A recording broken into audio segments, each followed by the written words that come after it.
Hi guys, I must say that English is not my first language, so if I make mistakes, please forgive me. It was a couple of weeks ago when my boyfriend and I were sleeping, probably in the middle of the night. I woke up feeling scared out of my mind, but there was nothing to scare me at all, no nightmares, etc. But soon after I realized that I couldn't move. I couldn't speak to wake my boyfriend up.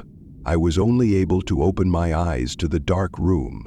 Actually, I could see the room, but I was scared, so I closed my eyes again. I could hear everything, like my boyfriend snoring, for example. I also felt his movements, but I wasn't able to do anything to wake him up. It lasted about 5-10 minutes, I guess. I thought it was just sleep paralysis and that it would end soon, but it didn't. I remember I opened my eyes, but it was still our room. There was nothing unusual. Then I slowly started to move my arm and pushed my boyfriend so hard to wake him. My only hope was my arm, but it didn't help to wake him up. I was still unable to do anything else but wait. Then something happened. I heard a sound coming from the bathroom near our room. It was the sound of water, as if someone was bathing there. No, I heard it because I was conscious, not sleeping. I immediately started to punch my boyfriend with my arm to wake him, and eventually it worked, and he woke up. He woke me up too when he realized I was in that situation, and I started to tell him what I felt and heard. But then, I'm still terrified by this, I woke up once again in the same position and couldn't move. It was all a dream, that he woke up and I told him everything. It started again. I couldn't move. I waited. I heard the same water noises. I woke him up again, and it again turned out to be all a dream.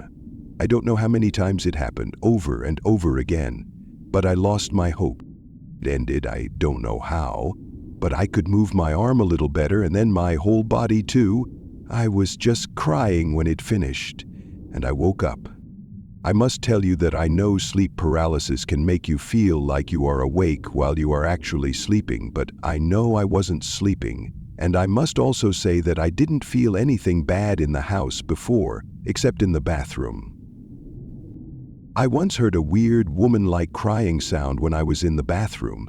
The sound was coming from the empty space behind the mirror in the apartment. I don't know what it is, but you get me. It's where the cables are. LOL.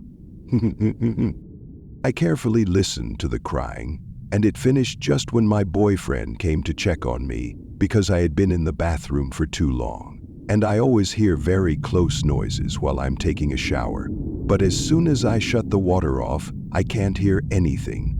I'm a night person and don't scare easily at all, but I feel unwelcome in the bathroom at night while my boyfriend is sleeping.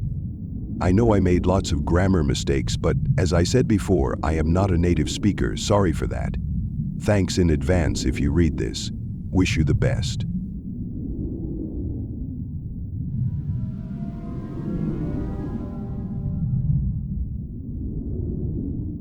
That's a really unsettling experience, and I can understand why it's sticking out in your mind. It definitely seems like there's something unusual happening in your family's home, especially given the multiple occurrences and the eerie consistency of the details. From what you've described, the little boy ghost seems to be connected with the house in some way. The fact that your father saw the same child in the same black and white striped shirt gives it more weight, especially considering that this kind of detail is so specific. It also makes sense that the child would interact with you, responding in real time, because these types of experiences often happen in ways that blur the line between the real world and something supernatural. Like the way the voice seemed faint and close, but the space was empty when you checked. Imaginary friends are often a point of interest in stories about children and the supernatural. Some people believe that children, due to their openness and innocence, can be more in tune with spiritual or paranormal entities, which could explain why your nephews had these friends who resemble the little boy you're hearing about. The fact that both your father and your nephew have described a child in a black and white striped shirt is pretty compelling, though, and it suggests that this might not just be a coincidence.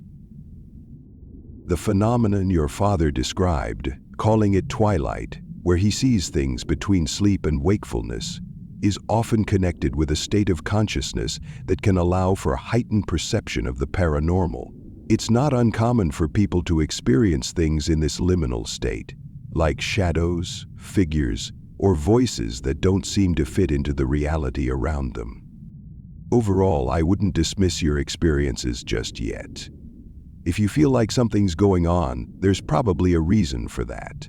It's worth talking to others who might share similar experiences, even if it's rare to find people who take it seriously. It's definitely not an easy thing to process, but it sounds like this child ghost may have been around for a while, and your experiences are just the most recent sign of his presence. What's your feeling on it all? Does it make you uncomfortable, or is it more of a curiosity now?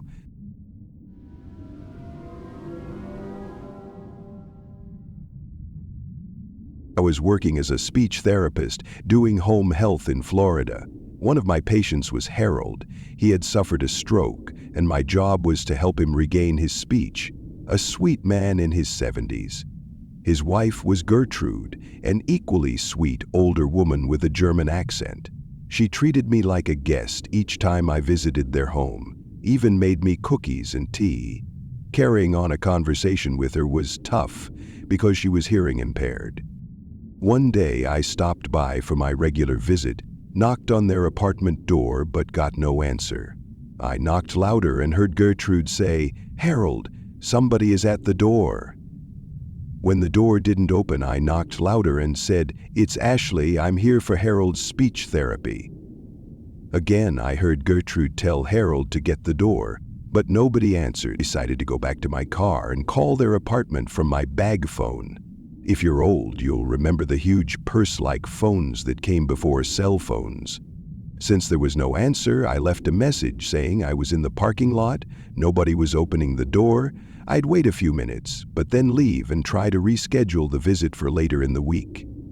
The door never opened, so I left. Later that day, I stopped by my office to drop off my therapy notes.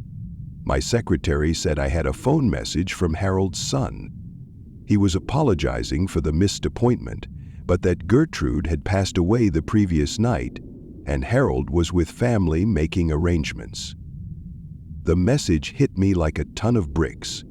I had heard Gertrude's voice just that morning.